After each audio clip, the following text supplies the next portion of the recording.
Fala pessoal, eu sou Kelvin Araújo, estamos aqui em mais um vídeo do nosso canal. Antes de eu falar do que se trata o vídeo de hoje, eu peço para que vocês deixem o like assim que vocês abrirem esse vídeo, ativarem as notificações para vídeos futuros e por favor não esqueçam de nos seguir em outras redes sociais, nos nossos outros canais por aí disponíveis, né? Em outros aplicativos de redes sociais, como Facebook, Progland, Instagram, Prog_Land, no Groover, que é uma plataforma de resenhas que vocês mandam material e que nós resenhamos, se vocês conhecem ou se vocês fazem música. Groover Prog_Land, nossas plataformas de áudio também, em que você pode ouvir o conteúdo que nós produzimos aqui em áudio, em formato de podcast, Prog_Land, ou Progland, ou Prog Talk. As três nomenclaturas redirecionam para o nosso perfil, em que você pode ver lá os conteúdos que nós postamos aqui nesse formato de podcast. E também, por último, mas não menos importante, o nosso site proglandmusica.wordpress.com. Por lá é muito importante que vocês acessem, porque alguns dos conteúdos que não vão poder estar aqui presentes no nosso canal no YouTube vão estar lá. Sobretudo, principalmente, entrevistas e algumas resenhas de lançamentos, resenhas muito bem feitas, inclusive pelo nosso querido colaborador Thiago Menezes. Então eu imploro para que vocês também nos acompanhem por lá, proglandmusica.wordpress.com. Introdutório feito, o vídeo de hoje vai ser um vídeo também seguindo basicamente entre aspas, esse caráter celebratório que nós já tínhamos feito nos vídeos, estamos fazendo ao longo do ano, mas sobretudo no vídeo passado em que nós falamos sobre o ano de 1975 no rock progressivo. E o trabalho que a gente vai falar hoje é um trabalho de 1975 da música progressiva, que ironicamente nós não citamos no vídeo anterior, mas é um trabalho muito importante desse artista. Talvez o grande, inclusive, trabalho em termos de amadurecimento artístico desse nome,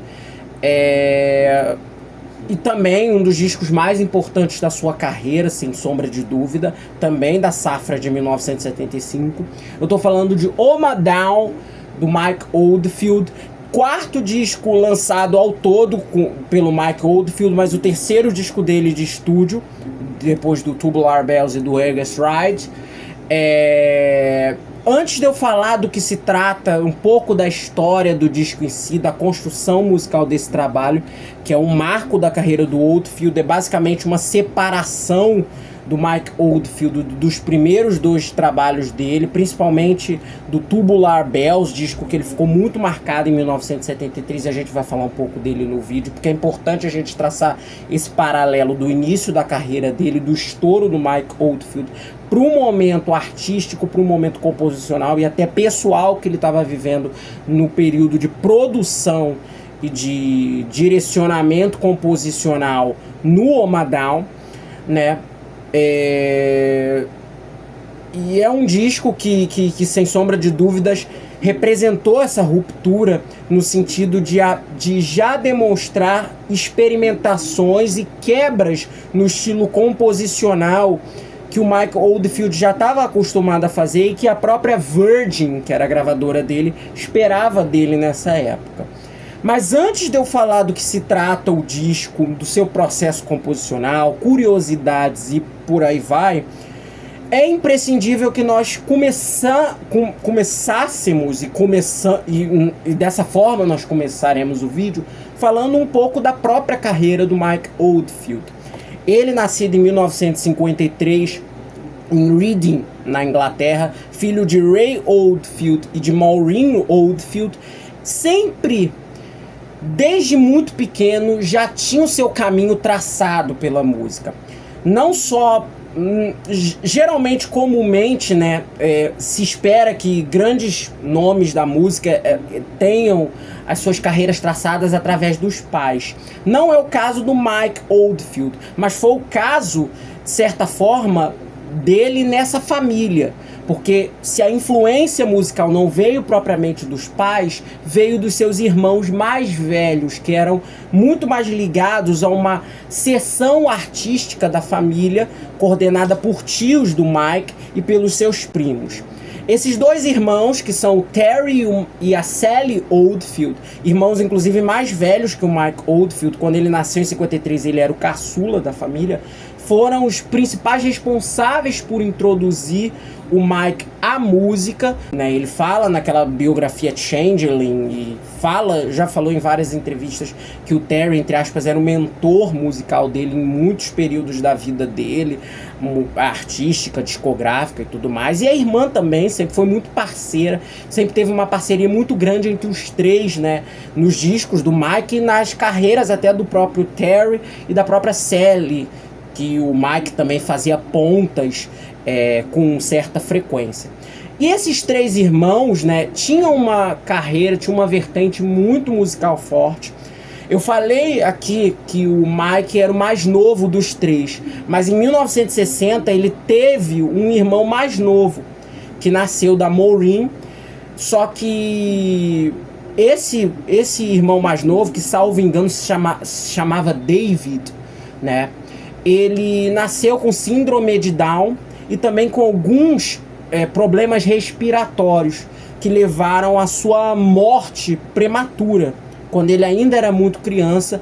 E esse fato da perda do David abalou muito a família e sobretudo a mãe do Mike Oldfield, a Maureen, que a partir da morte daquela criança sofreu durante um breve período de depressão clínica. E com o tratamento dos remédios que foram prescritos para que ela superasse aquela depressão, ela acabou desenvolvendo um vício de remédio, de consumos de remédios, que também levaram a quadros de instabilidade mental por parte daquela mãe, que acabou falecendo, inclusive, muito jovem relativamente, enquanto o Mike, inclusive, estava gravando o Oma Down. Isso a gente vai falar quando a gente tiver tratando mais a fundo da gravação, da concepção do álbum. Voltando às origens do próprio Oldfield, ele, quando ele era muito criança, ele estudou e começou a desenvolver a sua vida ali social em Reading, que era onde ele nasceu. Mas por volta do início da adolescência, que foi quando inclusive ele começou a já ter a inserção na música mais forte, ele ganhou o seu primeiro violão aos 10 anos de idade, né, do pai, que foi inclusive de quando ele se mudou para Reading, para Essex, também na Inglaterra, que é uma outra cidade, uma outra localidade. Foi ali que o Mike Oldfield começou a desenvolver ainda mais a sua persona musical, ali naquele floreio da adolescência, né? Ele, muito inspirado sobretudo pelo folk da década de 60, artistas como Bert Jansch, o próprio Bob Dylan, Joan Baez, as primeiras gravações, entre aspas, do Donovan, que surgiram um pouquinho depois ali, mas quando o Mike já estava conhecendo o folk, mas também foi uma influência primordial nesses primeiros anos e tudo mais. Toda essa cena folk foi, sem dúvida, um ímpeto para que ele entrasse de vez no mundo da música, né? Amalgada com o jazz que ele já tinha de influência do irmão mais velho, que também era soprista e tudo mais, e também do rock, que já estava começando a estourar naquela época com a invasão britânica, a própria Beatlemania, outros grupos ingleses e por aí vai. O Mike começou a desenvolver as suas primordiais influências musicais, que eram simplesmente oriundas do jazz, do próprio folk e parcialmente do próprio rock que estava sendo desenvolvido a partir dali. Aos 15 anos de idade, ele já cultado, né, dessas influências do movimento até hippie, né? O Mike é de 53, ele tinha 15 anos de idade ali por volta de 68, 69, um pouco depois do Verão do Amor ter explodido, né? Ele começou a desenvolver também a sua persona física, deixou o cabelo crescer, começou a desenvolver até o visual que ficou marcado dele durante muitos anos, nos anos 70, nesses primeiros trabalhos, que é o cabelo bem liso, escorrido dele, com uma barba, né? Um visual bem juvenil e de muita personalidade, voltado ao que era o rock naquela época e o folk, né? E já cultuando esse visual, ele, aos 15 anos de idade, entrou em conflito com a séria rigidez das escolas inglesas, quando um diretor teria pedido para que ele cortasse o seu cabelo e ele teria se recusado.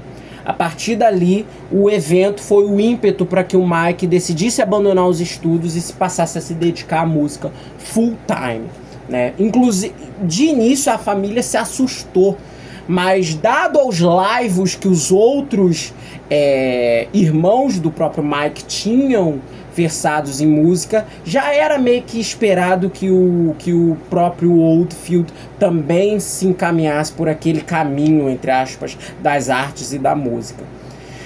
E depois que ele saiu da escola, né, a partir do final de 1968 e início de 1969, ele procurou formas alternativas de viver e queria viver de música, né? Ele já nessa época, já no finalzinho da escola para o início já dessa ruptura, já tinha aprendido guitarra elétrica, já estava começando também a aprender baixo, né?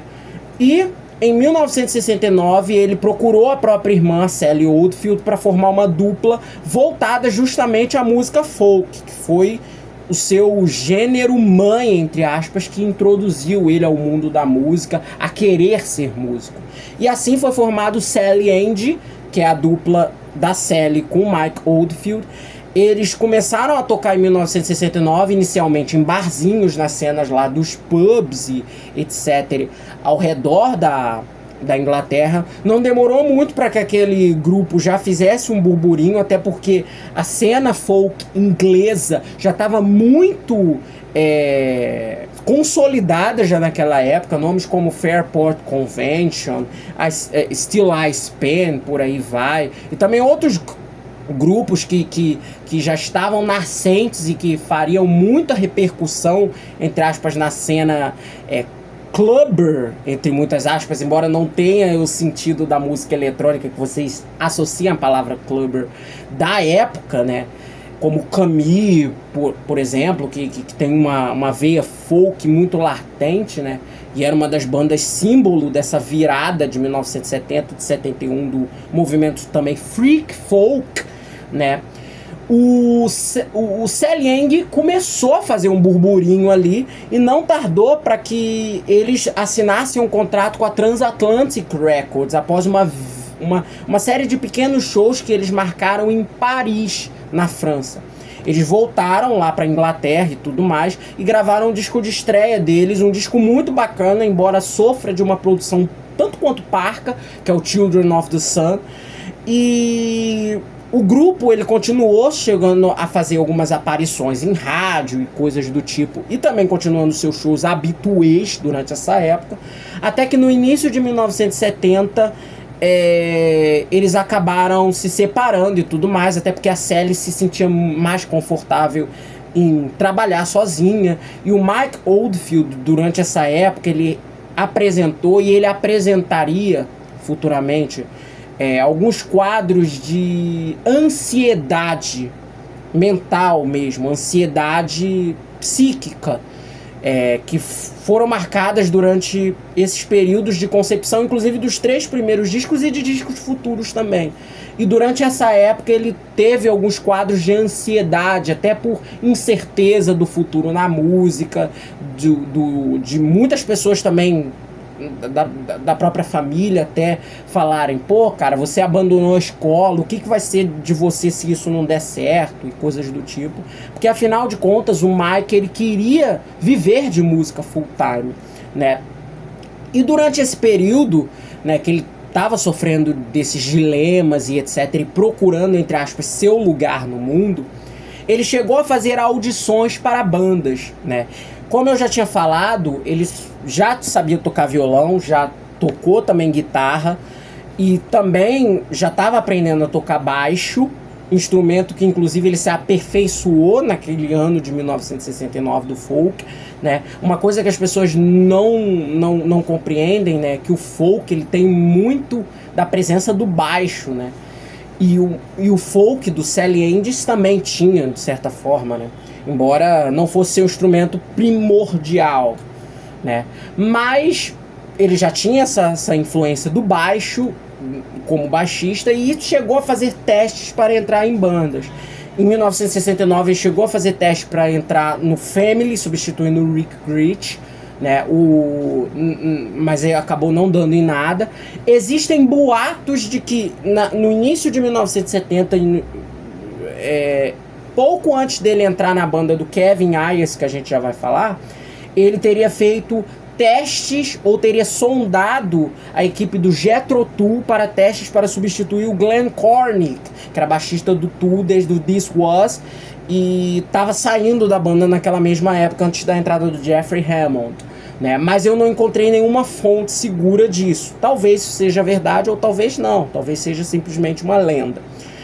Em 1970, majoritariamente pro início do ano ou perto do meio do ano, o Mike Oldfield ele também fez uma audição, dessa vez para a banda do Kevin Ayers. Vale lembrar que o Mike Oldfield já nessa época estabeleceu uma relação de amizade, até porque esses músicos eram de certa forma frequentadores dessa cena clubeira, entre aspas, da Inglaterra e de novos nomes, né? Com alguns músicos da chamada cena de Canterbury, né? Até porque culturalmente, onde o Mike Oldfield viveu, tinha muitas pessoas de Canterbury, então também era uma ligação, entre aspas, até geográfica em termos de população entre onde onde o Mike vivia e onde o Mike também tinha essa influência, digamos assim. Em 1970 ele fez um teste para entrar na banda de um dos ícones da cena de Canterbury, que é o Kevin Ayers, que era um grupo que ele estava formando naquela época, que era o Whole World. Era uma banda nova que ele estava formando e estava na posição de vaga, uma vaga de baixista. E o Mike Oldfield fez lá a audição e foi convidado para entrar na banda do Kevin Ayers durante esse período. Existe um erro que é falado por muitos canais aí de rock progressivo e até gringos e tudo mais, de que o Mike Oldfield era baixista full-time da banda do Kevin Ayers durante o período de 70 até 72. Essa informação não é verdade. Existem shows em que o Mike Oldfield não participou. Ele tocou em gravações de estúdio, ele tocou no Shooting at the Moon, partes do Edgar Brut Band, né? Ele não pode dizer 100% de que ele era o único baixista da banda do Kevin Ayers. Ele tocou baixo de fato nesses trabalhos, majoritariamente trabalhos em estúdio, embora ele tenha feito turnês também, né? E durante esse período, entre 70 e 71, foi um período pivotal para a carreira do Mike Oldfield. Ele já estava atingindo a sua maioridade, vale lembrar que ele é de 53, em 71 ele já estava começando já a sua maioridade. E o contato do Kevin Ayers, que foi o primeiro contato, entre aspas, mais profissional do Mike em um estúdio. Muitos desses discos foram gravados no Abbey Road Studios, né, com equipamentos bons, pianos, órgãos, guitarras, baterias, amplificadores, Rhodes à sua disposição. O Mike Oldfield viu ali a sua primeira oportunidade do caramba, eu agora tô tocando de uma maneira mais profissional. Esse ímpeto fez com que ele começasse a compor, né? Ele já tinha, claro, lives de composição, mas aquele ambiente influenciou ele a se dedicar mais a isso. E ali ele começou a aprender, inclusive, outros instrumentos, sobretudo teclados, um pouco de percussão, harpsichord, e começou a desenvolver propriamente ideias musicais. né? E já ali, no final de 1971, no meio pro final de 71, ele começou a gravar demos, fitas demos, com sessões de uma peça longa que ele já estava em desenvolvimento. Ele já era músico de sessão, ele já tinha, eu acho que até parado de tocar com Kevin Ayers nesse interim. E em 1971, usando parte do equipamento do Abbey Road para o framework composicionado das suas ideias, ele começou a trabalhar num outro estúdio, também como músico de sessão, para vários artistas que estavam assegurados naquele estúdio para gravar. Às vezes, vale lembrar também que no início dos anos 70, às vezes determinados músicos eram contratados do estúdio, né? E às vezes eles eram contratados para tocar em discos de artistas como singer-songwriters, né? Aqueles artistas que realmente relegam quem participam das suas gravações a maestros, produtores e tudo mais. E esses produtores não vão ficar caçando músicos para tocarem na banda. Eles vão ver quais músicos são comissionados em um determinado estúdio e vão chegar e vão falar: ó, você vai tocar na gravação de fulano de tal, você vai tocar na gravação de fulano de tal, você vai tocar na gravação em faixa 1, tal, e etc.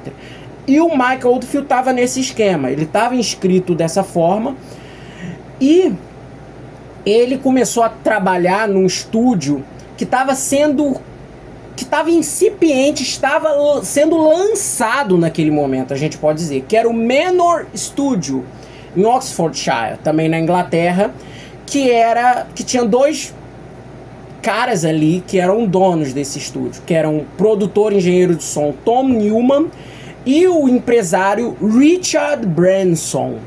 Eles já na época eles já eram parceiros de negócios e estavam fundando uma gravadora, que era a Virgin Records.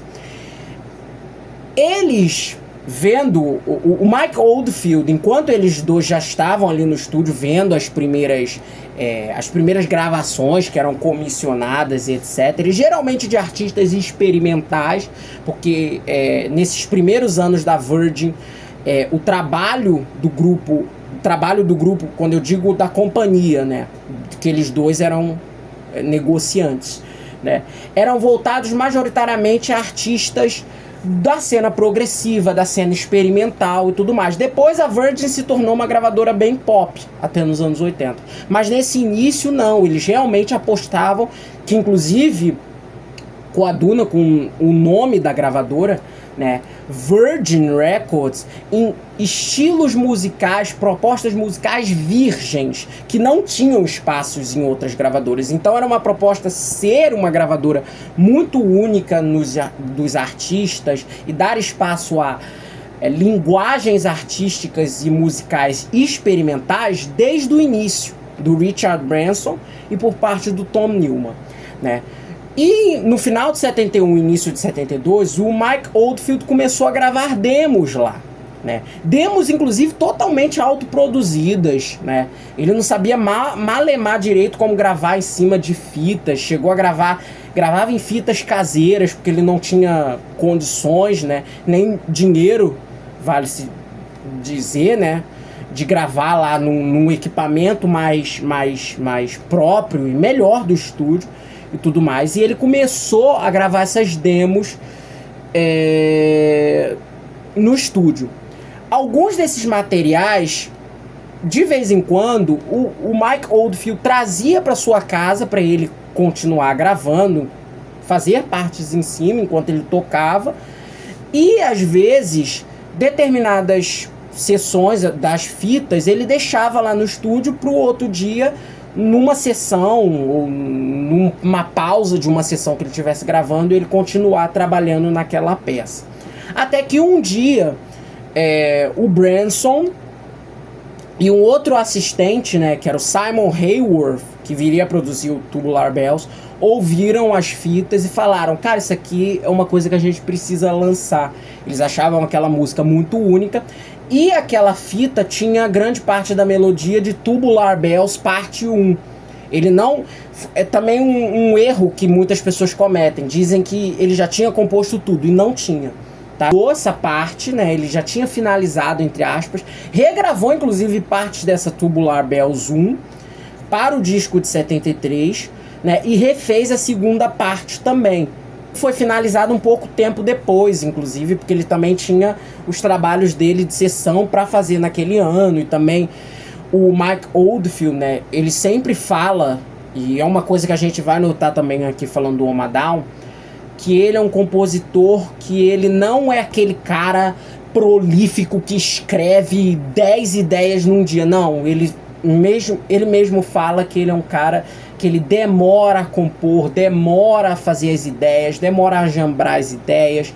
Muitas das vezes, uma parte que ele já tinha achado que era definitiva, ele tira. E ele é um cara muito minucioso, cuidadoso na hora de fazer os seus discos, né, e suas peças musicais. E o Tubular Bells, que é o disco de estreia dele, não foi diferente. Quando o disco foi lançado em maio de 1973, o trabalho veio a ser o primeiro disco da Virgin, né? Até então era um estúdio comissionado, né? Eles prestavam ali os espaços, mas por algum motivo financeiro ainda não tinham propriamente um equipamento, né? Equipamento, quando eu digo condições, né, de gravarem full time, de serem uma gravadora full time, ali de distribuir, promover discos, ter as gráficas. A gráfica era uma coisa muito importante, né? Se você não tem onde você fazer a tua capa, a capa de um disco da gravadora, como é que você vai ter uma gravadora, né? E a Virgin demorou um pouco para ter isso. Em 1973, o Tubular Bells veio seu primeiro disco da Virgin lançado, e o disco apresentava já todo o talento do Oldfield como um instrumentista virtuoso, mas ao mesmo tempo muito instintivo, porque ele foi aprendendo ali a tocar meio que na raça. Sempre teve muita dificuldade, mas ainda assim era um músico tão talentoso que, mesmo com as suas dificuldades, conseguiu se desenvolver muito bem em todos os instrumentos, embora primariamente seja um guitarrista, e construiu uma peça musical que vai do climático ao soturno, com elementos experimentais, elementos intrincados, e o que tornou o disco uma sensação. O trabalho, inicialmente, ele foi demorando até para ter repercussão, e o disco estourou de vez quando os produtores do filme O Exorcista, e com a palavra final do William Friedkin, que era o diretor do filme, resolveram colocar o início de Tubular Bells 1 como trilha principal do que é o lançamento. Acho que talvez a gente pode dizer que é o lançamento mais importante, revolucionário de 1973 no cinema. Lá naqueles créditos do filme, como tema principal da obra, não teve jeito, a gravadora lançou. Eles já tinham lançado uma parte da música em single, mas teve que relançar porque aquele primeiro lançamento não tinha vendido muito. E ali o álbum alcançou o primeiro lugar lá nas paradas inglesas em vários lugares do mundo. Propiciou o Mike Oldfield como uma sensação da música naquele final de 1973 e início de 1974. A música também veio a ser uma das trilhas mais icônicas do cinema, uma das músicas instrumentais mais conhecidas da história. E do nada, o Mike era um simples ali músico de estúdio e ele já estava alçado ao estrelato. Isso foi muito repentino para ele e muito assustador. Numa entrevista que ele fala na Melody Maker em 1975, que também é a mesma, ele já estava falando inclusive do Oma Down, porque a entrevista foi feita no meio do processo, né? Salvo engano, acho que ela não foi postada, ela foi publicada, na verdade, depois, né? Mas no meio do processo foi quando ela foi feita. O Mike, ele fala que ele teve muitos quadros de ansiedade agravados por isso, porque chegou um ponto em que, alimentado por uma aparição que ele fez no programa Midnight Special e também em outros programas, Old Grey Whistle Task, em que ele toca Tubular Bells com alguns músicos de apoio, etc., fazendo partes dubladas do disco e também algumas partes ao vivo, né? Então a cara dele estava estampada em tudo quanto era lugar, né? Ele fala que ele teve muita dificuldade para viver propriamente porque ele imaginava que ele fosse viver de música, mas ele não imaginava que o estouro fosse tão avassalador e que o Mike, ele não tinha essa ideia de que ele teria um pouco da sua vida invadida por aquele sucesso enorme. Era uma coisa que foi muito difícil para ele se acostumar, e somado ao fato de que o disco foi todo feito por duas mãos, né? Claro, com arranjos ali de um David Bedford, que atuou também, o Tom Newman, que também fez a produção. O disco é essencialmente o Mike Oldfield tocando vários instrumentos, né? O disco ele não podia ser reproduzido ao vivo, o Mike também nem tinha muitas condições até nessa época. Ele fala de julgar músicos, de selecionar músicos para formar uma banda, para excursionar. Foi uma coisa que inclusive os executivos da Virgin queriam que ele fizesse, né? Mas o Mike preferiu não fazer isso, pelo menos não por agora. Ele passou a excursionar de forma mais regular a partir do final dos anos 70, do meio pro final dos anos 70. Ele até chegou a fazer shows, né, nesse inteirinho, mas foram shows bem pontuais e etc. Até porque era o que a música não exigia, né? Era uma música muito complexa, muito rebuscada, e era uma música feita a duas mãos, né? Então, para você redirecionar quais músicos iam tocar aquilo era uma coisa complicada. E depois do feito de Tubular Bells, o Mike, ele se refugiou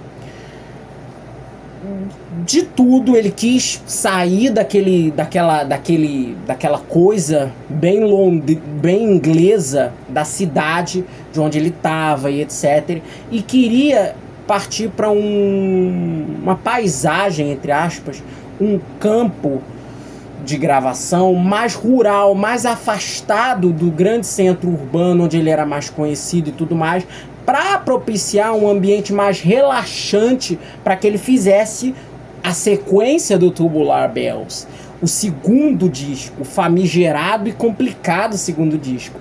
E assim ele lançou em 1974 Agassi Ridge, que foi esse disco gravado inclusive nessa região campestre de Agassi Ridge, ou Agassi Ridge, né? Eu sei que é Ridge, mas eu não consigo falar Ridge, eu falo Ridge, né?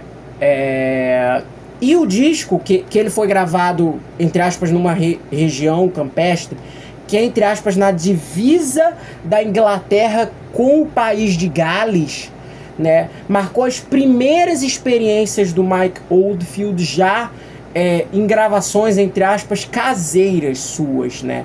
Que viriam a ser as bases do Oma Down, né? Muita gente fala que o disco, né, que o Oma Down, o primeiro álbum do Mike Oldfield, por exemplo, gravado sob seu próprio estúdio, na sua casa, né? Que é o estúdio The Beacon, né? Que foi a casa que inclusive ele pediu até pro Richard Branson e pros caras da Virgin: olha, eu queria uma casa minha, uma casa em que eu pudesse viver e gravar, né? E o Agassi Ridge, ele é creditado por muitos fãs erroneamente como sendo o primeiro disco do Oldfield gravado, parcialmente gravado no The Beacon, né, que é em Kington, onde ele passou a morar. Mas não, isso não é verdade, né? Ele usou a localidade de Agassi Ridge para compor o disco. Ele voltou para gravar o disco no Manor, né, que era em Oxfordshire, né, que foi onde ele gravou o álbum, né? E partes das gravações das demos foram feitas no The Beacon, que veio a ser a principal localidade onde o Oma Down veio a ser gravado. Até porque o The Beacon nem estava com equipamento de estúdio nessa época full time, né? Ele tinha equipamentos lá de gravações caseiras para demos. Ele queria uma mesa de 24 canais, que ele conseguiu inclusive no Oma Down. Queria um equipamento propriamente de um estúdio profissional, como ele merecia e podia ter, porque os discos venderam bem, né? E o Agassi Ridge, como eu falei, foi o segundo álbum. O disco, embora tenha à época né? Ele chegou a fazer críticas mais recentes ao August Reed, né? Mas na época, embora o Mike Oldfield tenha gostado do trabalho, o disco foi massacrado pela crítica. A mesma crítica que elogiou o Tubular Bells falou que o disco era um sopro de inventividade. Eu nunca vou esquecer essa frase, que era uma frase de uma resenha que eu li há muitos anos atrás, da época, que era de uma resenha na Melody Maker, que era um sopro de inventividade na música.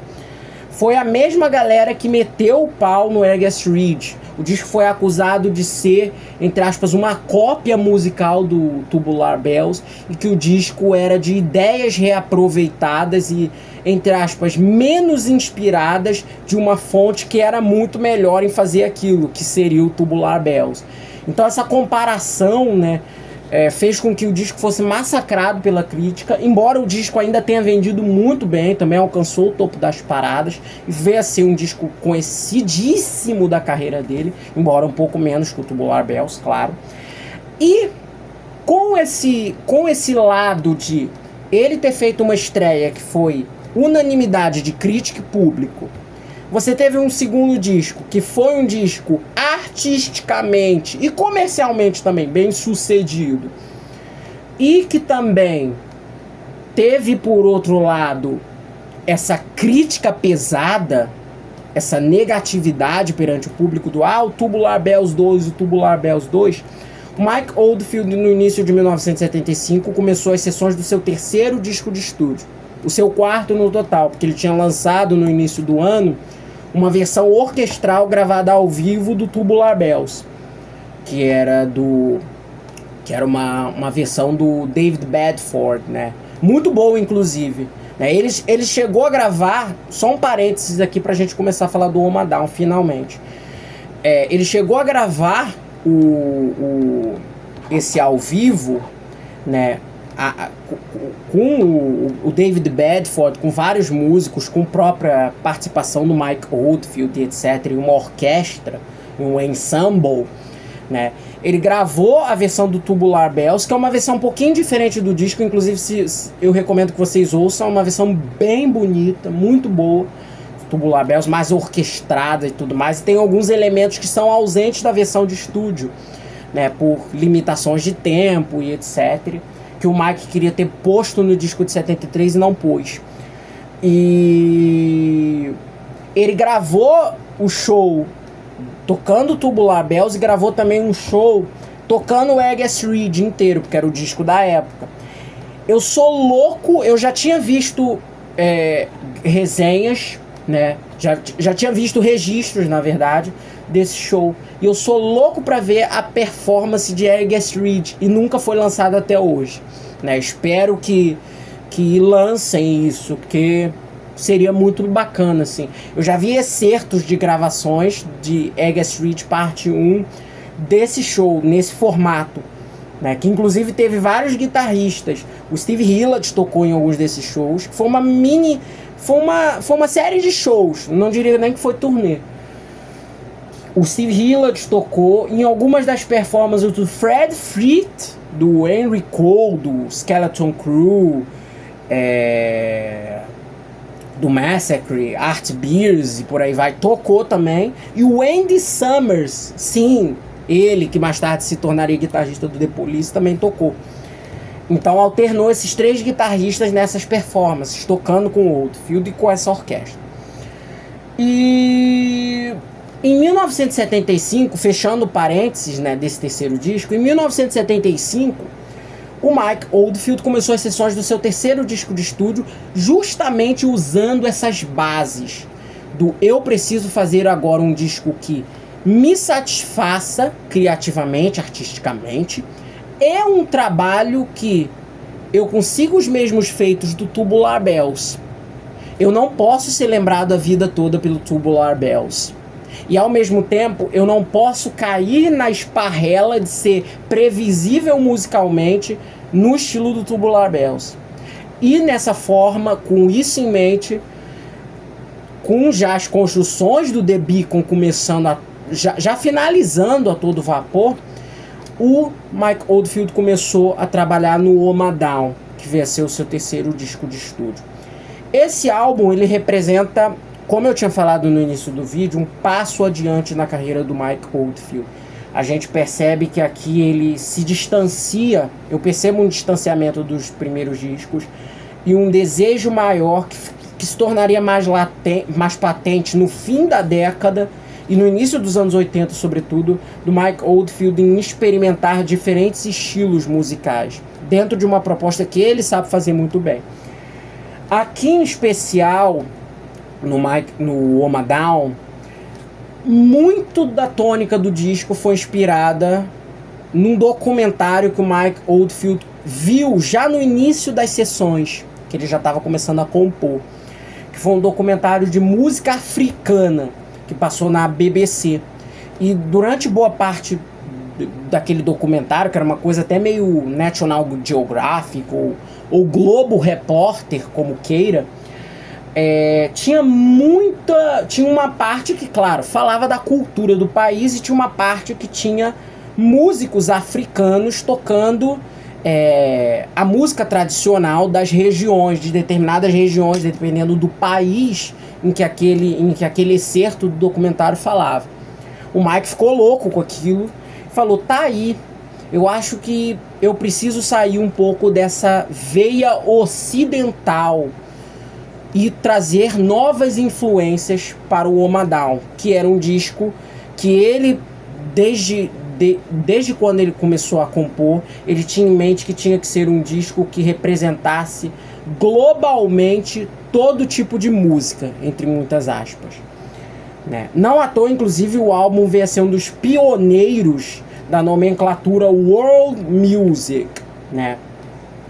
E com essas influências em mente, o Mike começou a desenvolver o material do Oma Down.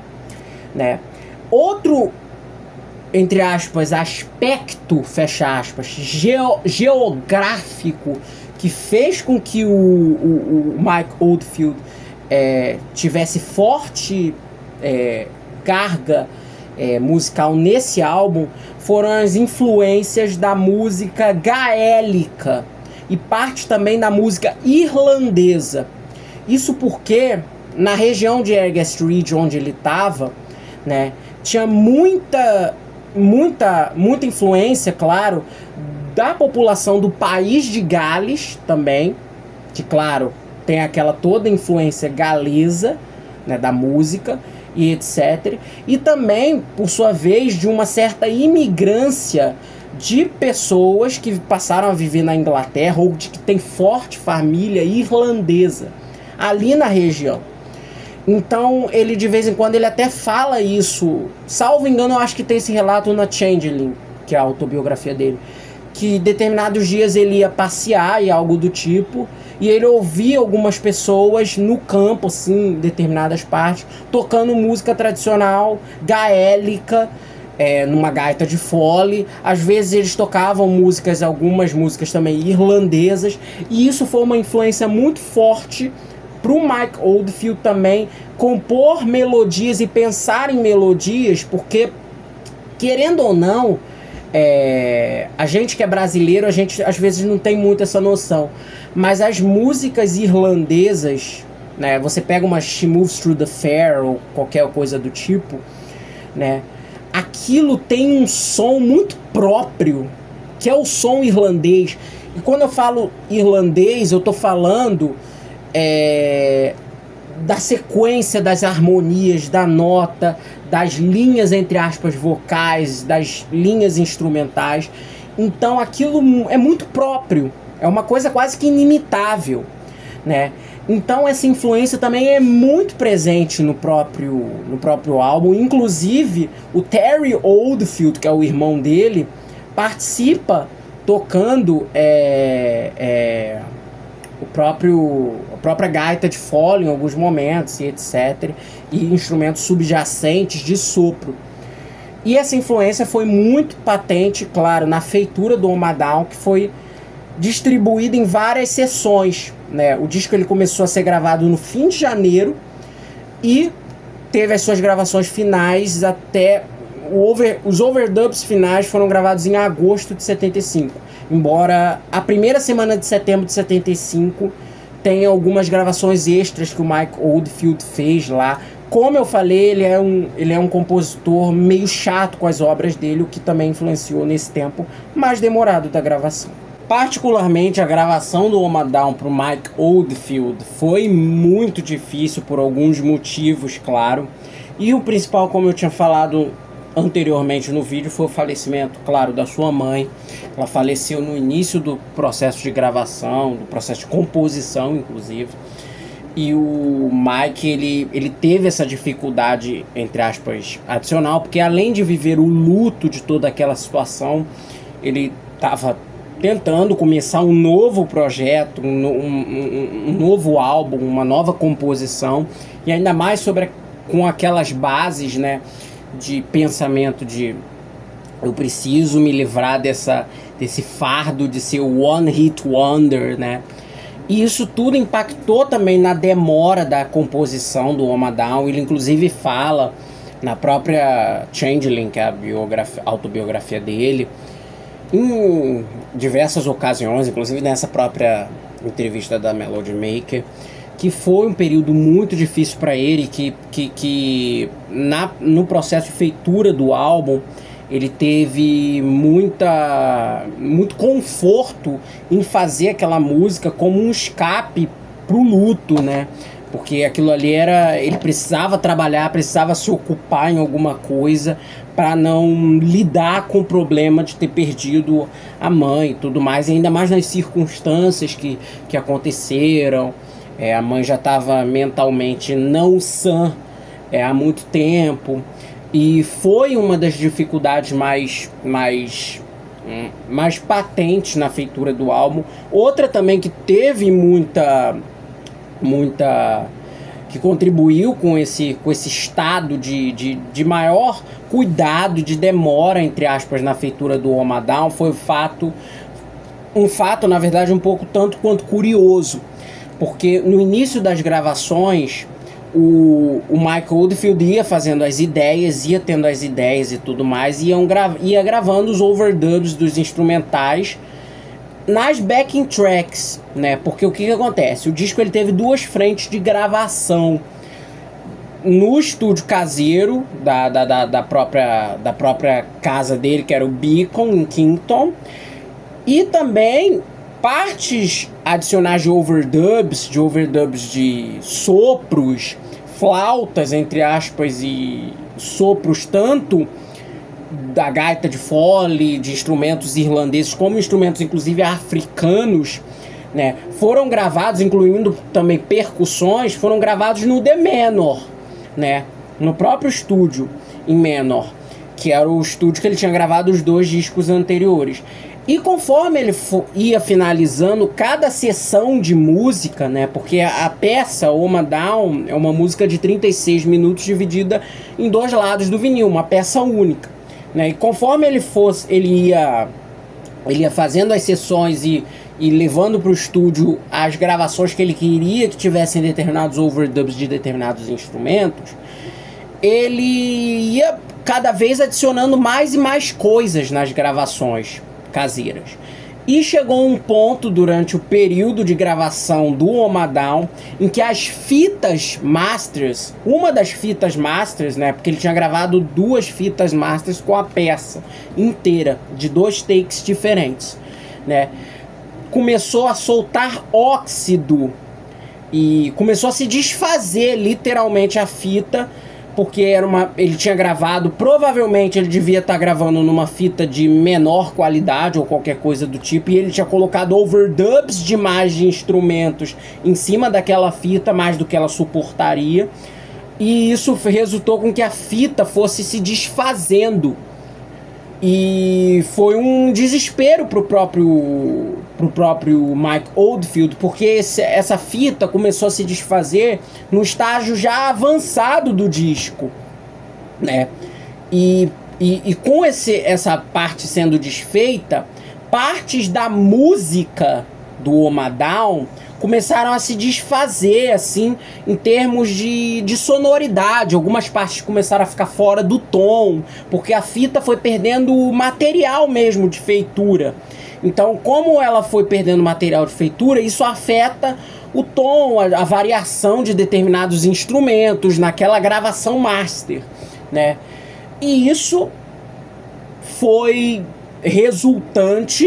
resultou, na verdade, com que ele tivesse que regravar parte da peça. Ele regravou uma parte da primeira parte, que está no lado 1 do vinil original, e o início da segunda, né?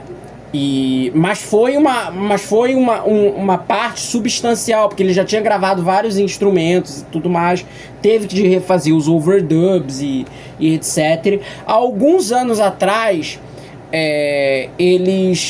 a Virgin na época chegou a dar uma máquina para que ele pudesse copiar as fitas, um equipamento que ele pudesse copiar as fitas masters, tentando preservar o som original. Porque se ele regravasse, tomaria muito tempo e tudo mais, né? Mas não teve jeito, ele teve que regravar mesmo. Nessa cópia que ele foi feita, o Mike Oldfield até fala nessa entrevista da Melody Maker de 7.5 que ele não teve, infelizmente, que nas cópias também o mesmo problema de frequência, de velocidade, de tonalidade, etc., de decibéis e da gravação original, que foi afetada por essa questão do óxido saindo da fita, afetaram também as cópias subsequentes. Então não teria jeito, ele teria que regravar, e regravar com uma outra fita mais resistente, em novas bases, até mesmo fazendo um pouco menos, inclusive, de overdubs, para garantir que essa nova fita também não fosse danificada e atrasasse mais ainda e postergasse mais ainda o lançamento, a gravação e subsequentemente o lançamento do álbum, né?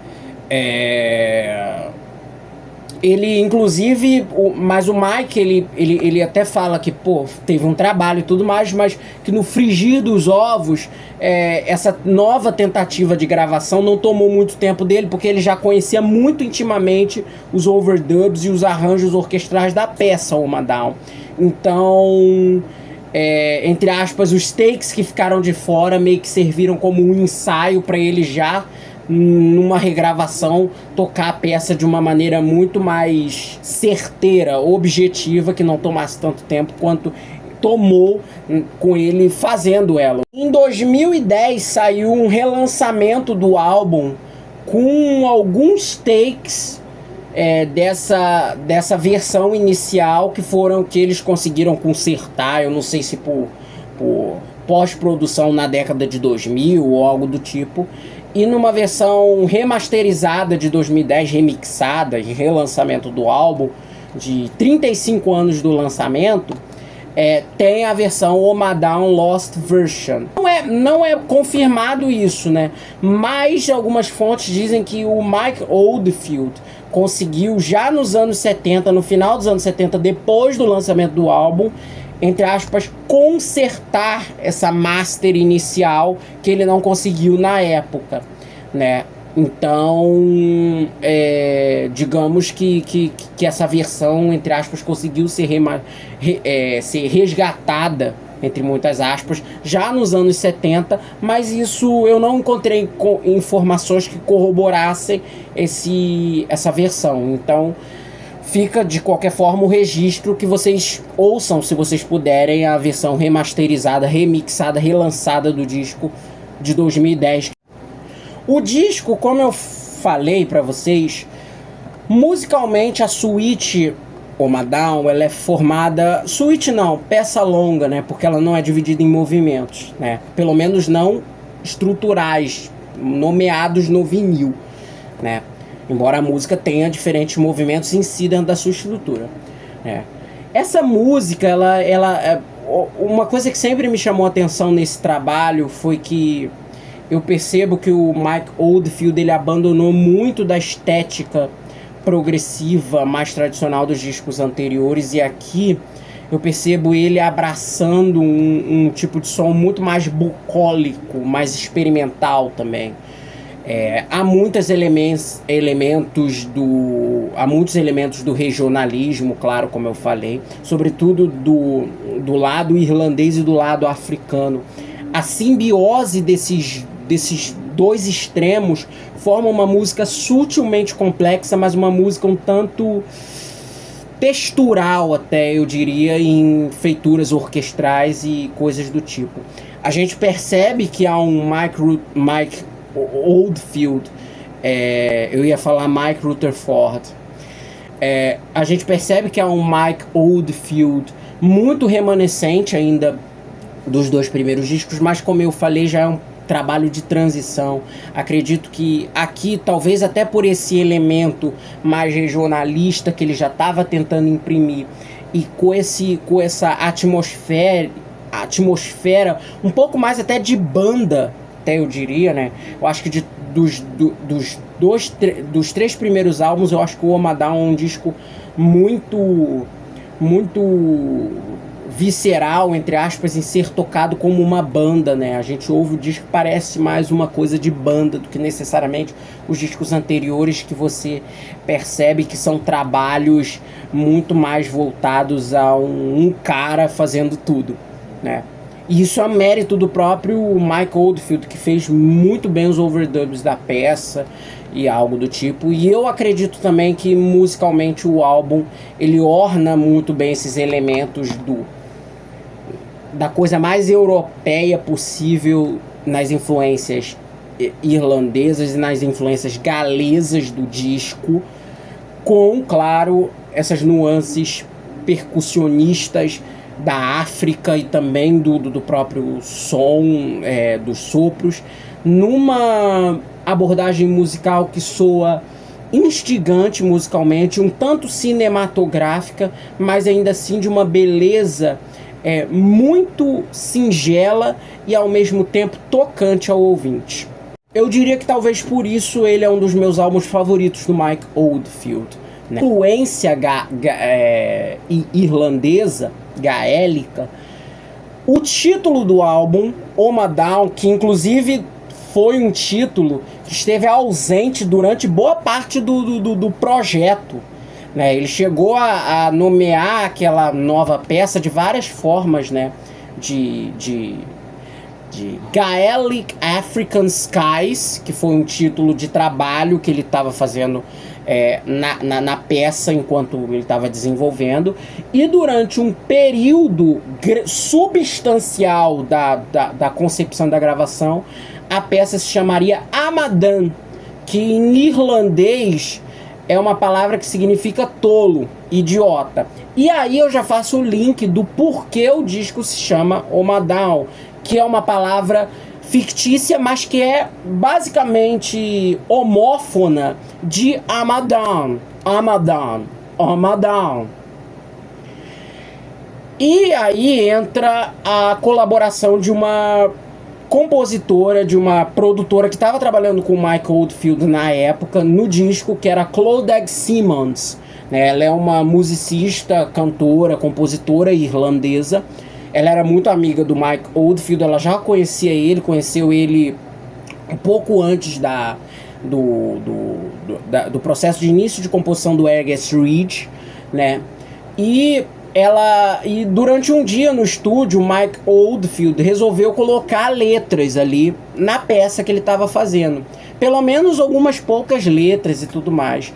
E ele pediu para que ela compusesse uma pequena estrofe sobre qualquer tema que viesse à cabeça dela, para que essa estrofe servisse de base para uma parte lírica que ele queria inserir na peça Omadhaun. Acabou que ela compôs essa parte da letra em inglês originalmente, num momento usando como base o que ela estava vendo ali na casa dela, que foi quando eles se encontraram no dia antes, e quando ela chegou em casa, ela teve aquela primeira cena que ela viu do seu pai dormindo no quarto, o gato que ela tinha na casa dela na sala bebendo um leite ou comendo alguma comidinha de gato, e que ela, ao mesmo tempo que viu aquilo ali, ela resolveu fazer uma pequena estrofe, né, que veio a se servir de, entre aspas, de letra para essa parte, essa seção que o Mike queria imprimir na peça. Só que ele leu as letras em inglês e era uma letra totalmente corriqueira, uma coisa totalmente, eu não diria boba, mas uma coisa sem nenhum significado grandioso ou coisa do tipo. E a Simmons, né, que era amiga dele, ela gostou ela viu aquela letra e ela falou: pô, cara, é isso mesmo que você quer? Porque o Mike tinha lido e falou: pô, é isso. Só que o Mike, ele pediu que ela mudasse um pouco aquelas letras para algo próprio dentro do disco, né? E ele enviou uma peça de música que ele estava compondo e etc. E o que ele acabou pedindo e que ela teve a ideia foi de transformar as letras em algo irlandês. Sim, ela o fez. Só que isso é um erro que muitos resenhistas fazem quando esse disco é analisado. Só que as letras que a própria Clodagh fez, elas, embora tenham a base feita em irlandês, elas não são totalmente em irlandês. Elas foram utilizadas, muitas das letras do manuscrito original que ela deu para o Mike, ele alterou a fonética de algumas palavras do irlandês original para as pronúncias em inglês. Então tem algumas... então, se vocês ouvem esse excerto, né, você tem você tem uma estrofe de origem totalmente irlandesa, mas com umas fonéticas e até um significado, porque, salvo engano, no vinil original tem essa estrofe, né, escrita, e um significado em uma linguagem totalmente própria, né? E a palavra Amadan também está nessa estrofe, porque uma parte da letra fala: eu sou uma idiota e eu estou rindo, né? Ou eu sou um idiota, eu estou rindo, né? E Amadan é simplesmente idiota em irlandês, tolo em irlandês. E o Mike, ele gostou muito daquela palavra, Amadan, e decidiu intitular a peça de Amadan, né? Só que ele, durante muito tempo, né, durante muito tempo dentro do processo, ele pensou: pô, cara, eu não posso botar o nome de um disco de uma palavra chamada idiota em irlandês, soaria meio tosco até, né? Então o próprio Mike Oldfield, aproveitando essa coisa da brincadeira da fonética das palavras, que ele construiu uma estrofe meio que em uma linguagem única para a peça, resolveu intitular não só aquela música dos dois lados do vinil, como o álbum em si, com uma palavra que soasse homófona a Amadan. E o nome que ele pensou foi Omadown. Oma, O-M-M-A, e down, de madrugada em inglês. Ele sentia que a música tinha um aspecto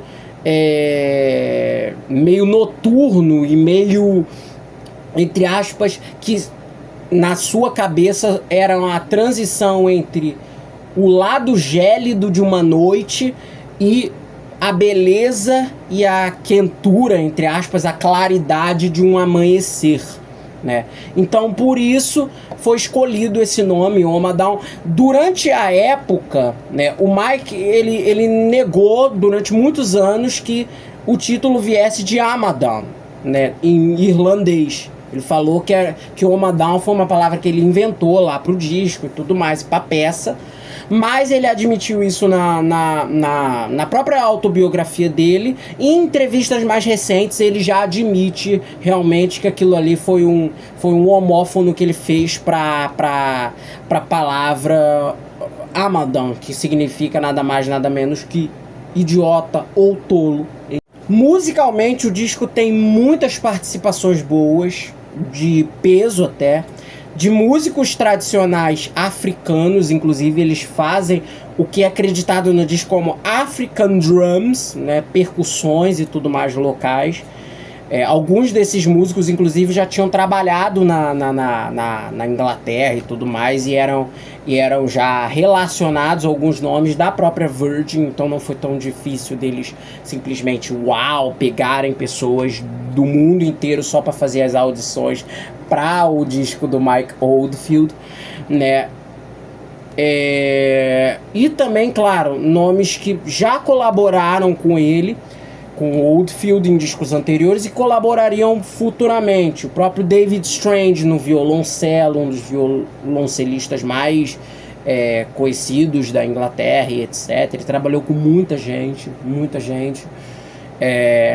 Claro, Pierre Morland, do Gong. Se eu falei do Steve Hillard, que tocou lá na versão do Orchestra Tubular Bells, o Pierre Morland também está aqui participando de alguns overdubs de percussão que ele fez, sobretudo no tímpano, né? Eu acho que inclusive de todas as percussões do disco, todas as partes de tímpano são ele que faz, né? A própria Clodagh participou de vocais, a Sally também, a Sally Oldfield, irmã dele também fez e tudo mais. Outra sessão do disco que é On Horseback, que é uma música que o Mike Oldfield compôs baseado nas suas experiências andando de cavalo, né?